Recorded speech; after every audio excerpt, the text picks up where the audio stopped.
Hi friends, तर हे बघा, हे पाळणे वगैरे तुम्हाला दिसत असेल तर हे कुठल्या यात्रेतलं आहे सांगू का मी तुम्हाला?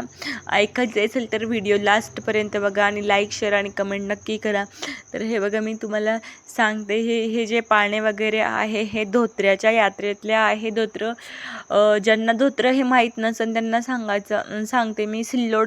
तालुका औरंगाबाद जिल्हा, सिल्लोड तालुका औरंगाबाद जिल्हा, या सिल्लोड तालुक्यातलं हे गाव आहे धोत्रा म्हणून. शिवणाच्या जवळ आहे आणि अजून आसपास भरपूरशी गावं आहेत. तेवढे काही मला माहीत नाही, पण शिवणं हे माहीत आहे कारण की शिवणं पण खूप मोठं आहे. गोळेगाव वगैरे त्याच्या मधीच असं दोघांच्या मध्ये हे गाव आहे.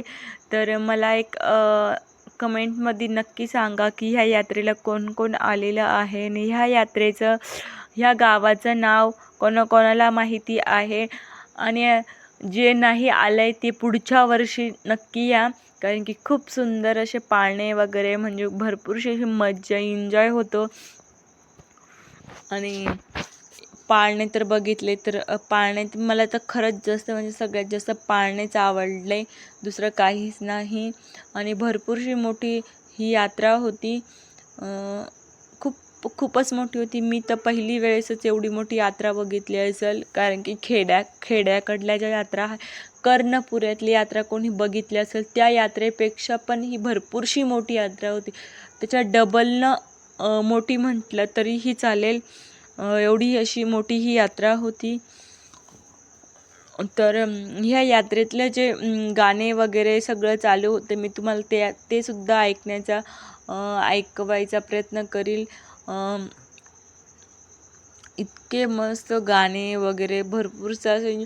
आणि सगळ्यात मेन म्हणलं एन्जॉय, जास्तीत जास्त लोक पाळण्यांचाच जास्त ब्रेक डान्स, आणि तो एक नवीन आता सध्यामध्ये ट्रेंडमध्ये आहे झुला.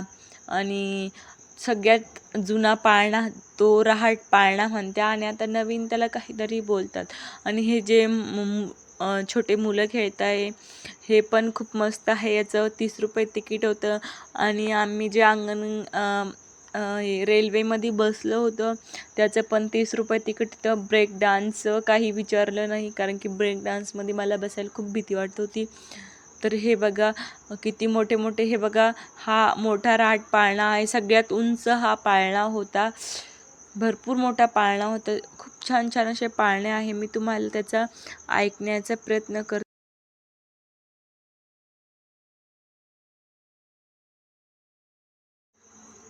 तर मैत्रिणींनो, तुम्ही जर ह्या यात्रेला आलेल्या असेल तर मला कमेंटमध्ये नक्की सांगा कोण कोण या यात्रेला आलेलं आहे. तर आणि कोणत्या कोणत्या गावाहून व्हिडिओ बघत आहे, आणि कोण कोण ह्या यात्रेला कोणत्या कोणत्या गावाहून गेलेलं आहे. आणि आता आम्ही पाळणे वगैरे खेळले, आणि दुसरे पाळण्यामध्ये बसले मुलं सेमच होते पाळणे, पण त्यांना खूप हट्ट केला होता की आम्हाला पण परत पाळण्यामध्ये बसायचं. मग परत बसले होते ते. आणि आता सगळं हे झाल्यानंतर इथं जे आहे, आम्ही उंच होती ती जागा. रेल्वेचा पाळणा होता, तिथे रेल्वे खेळायचा पाळणा होता. तर तिथं जाऊन आम्ही रेल्वेमध्ये बसलो होतो. हे बघा इकडे डब्बे दाखवले. मी तिथून पूर्ण यात्रेचा हे केलं होतं, पण पूर्ण यात्रा तर नाही आली, फक्त पाळण्यांचाच आलं.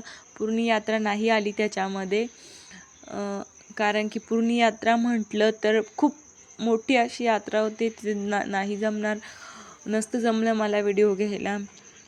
आणि छोट्या मोठ्या प्रत्येक वस्तू या यात्रेत आलेल्या होत्या, प्रत्येक वस्तू. आणि मला एक विचारायचं आहे कमेंटमध्ये की होळीच्या एक दिवसा अगोदर, म्हणजे होळीच्या एक दिवसा अगोदर या यात्रेला कोण कोण आलं होतं, ते कमेंटमध्ये नक्की सांगा. आणि पुढच्या वर्षी कोण कोण यात्रेला येणार आहे हे पण सांगा. आणि हे बघा किती मोठी अशी गर्दी होती, शेवटचा दिवस होता यात्रेचा तरीसुद्धा एवढी मोठी गर्दी होती. गाड्या वगैरे आणि 2 व्हीलर 4 व्हीलर भरपूरशा होत्या.